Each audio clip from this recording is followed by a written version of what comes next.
వెంకటేశ్వర స్వామి రెండు కొండలే అని చెప్పి పరిమితం చేసినటువంటి జీవోని విత్డ్రా చేసిన తర్వాత ఆయన కాలినడకను నడిచి వెళ్ళేటటువంటి సందర్భం కూడా ఆనాడు జరిగింది అధ్యక్ష.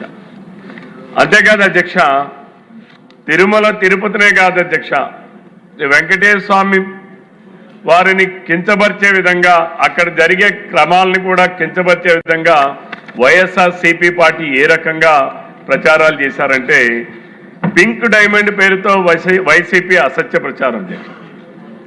పింక్ డైమండే లేదు అధ్యక్ష.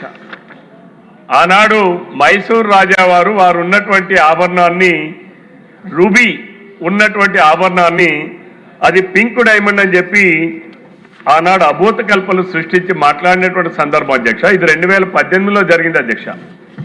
అంటే ఆనాడు చంద్రబాబు నాయుడు గారు తీసుకెళ్లారు, అది వారి కుటుంబ సభ్యులలో ఉన్న వారి దగ్గర ఉంది అని చెప్పి తప్పుడు అభిప్రాయాలు, తప్పుడు ప్రచారాలు చేసినటువంటి పరిస్థితి ఈనాడు ఉన్నటువంటి జగన్మోహన్ రెడ్డి గారి ఆధ్వర్యంలో ఉన్నటువంటి వైఎస్ఆర్సీపీ పార్టీ చేసే విష ప్రచారాలు అధ్యక్ష. ఆనాడు మనం చూస్తే అధ్యక్ష, టీటీడీ పరిపాలనలో టీటీడీ ప్రతిష్టని దిగజారుస్తున్నారని చెప్పి ఆ పింక్ డైమండ్ విషయంలో ఆనాడు టీటీడీ వాళ్ళు కోర్టులో కేసు దాఖలు చేశారు అధ్యక్ష. అంతేకాకుండా వారు దానికి 2 కోట్ల రూపాయలు కూడా ఫీజు చెల్లించారు అధ్యక్ష.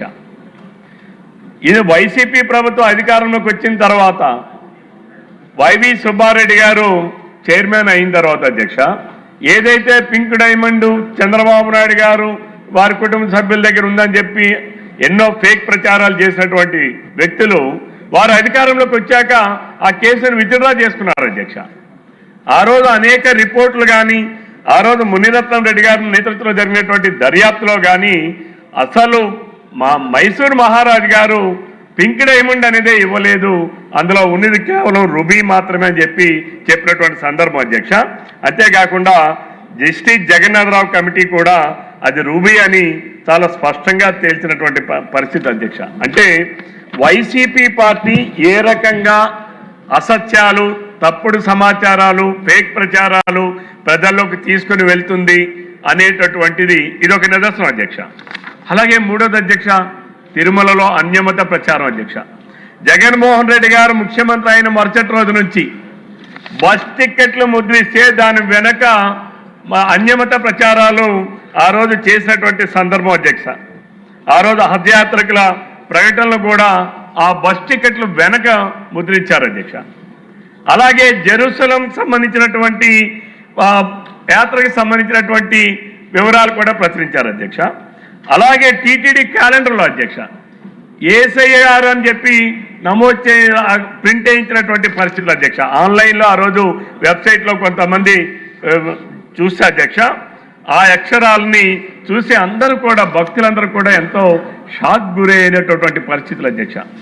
అంతేకాకుండా ఆ రోజు అక్కడ ఉన్నటువంటి ఎంతోమంది దేవస్థానం సహకారంతో భక్తి గీతామృత లహరి అని చెప్పి పుస్తకాలు ఉంటాయి అధ్యక్ష. అవి కూడా, అందులో కూడా అన్యమతమైనటువంటి గేయాలు ప్రచురితమైనటువంటి పరిస్థితి కూడా ఆ రోజు వైరల్ అయినటువంటి సందర్భం ఒకసారి సభ ద్వారా ప్రధానికానికి దృష్టికి తీసుకొని వస్తున్నాను అధ్యక్ష.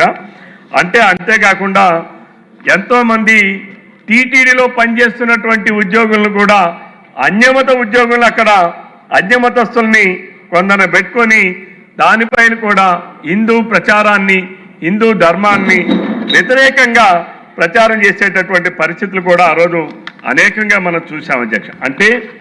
అంతేకాకుండా అధ్యక్ష, ఎస్సీబీసీ ఉద్యోగస్తుల అధ్యక్ష, ఆనాడు టీటీడీలో మనం చూస్తే అధ్యక్ష, ఆ రోజు బ్లూ ఫిలిమ్స్ కూడా లింకులు పంపించేటటువంటి పరిస్థితి అధ్యక్ష.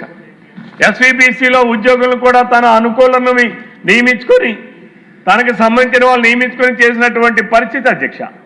ఆ రోజు వైవి సుబ్బారెడ్డి గారు నాయకత్వంలో ఆ రోజు ఆయన చైర్మన్గా ఉంటూ నాన్ హిందూ భక్తులకు డిక్లరేషన్ అవసరం లేదు అని చెప్పేటటువంటి పరిస్థితి అధ్యక్ష. ఇవన్నీ మనం గమనిస్తే అధ్యక్ష, తిరుమల తిరుపతి దేవస్థానం కలియుగ దైవమైనటువంటి వెంకటేశ్వర స్వామి ఎన్నో అపచారాలు చేసినటువంటి పరిస్థితి ఆనాడు వైఎస్ఆర్సీపీ ప్రభుత్వం ఉన్న 2019-24 మధ్యకాలంలో జరిగినటువంటి అనేక సందర్భాలు అధ్యక్ష. అంతేకాదు అధ్యక్ష, పరకామని చోరీ అధ్యక్ష. జగన్మోహన్ రెడ్డి గారు మనం మాట్లాడుతున్నాడు అధ్యక్ష, పరకామణి చోరీ అనేది చాలా చిన్న విషయం, చిన్న పిల్లాడు ఏదో తెలియక చేశాడు, దానిని పెద్దగా మాట్లాడుతున్నారని చెప్పి దొంగని దొరగా మార్చేటటువంటి పరిస్థితిలో మాట్లాడుతూ ఉన్నారు అధ్యక్ష. పరకామణిలో కొన్ని కోట్లాది రూపాయలు విదేశీ కరెన్సీని దొంగలించారని కేసు పెడితే ఆ కేసుని రాజీ చేయించారు అధ్యక్ష.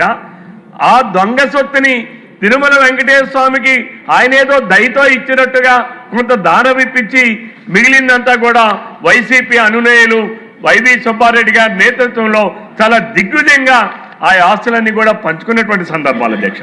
అంతేకాక అధ్యక్ష, గోవిందరాజు స్వామి బంగారం కూడా మాయమైనటువంటి పరిస్థితి ఈరోజు పత్రికల్లో చదువుతున్నాం అధ్యక్ష. గోవిందరాజు స్వామి గారి శిఖరాన్ని మార్చాలి, 9 లేయర్లు వేయాలి అధ్యక్ష తాపడాన్ని.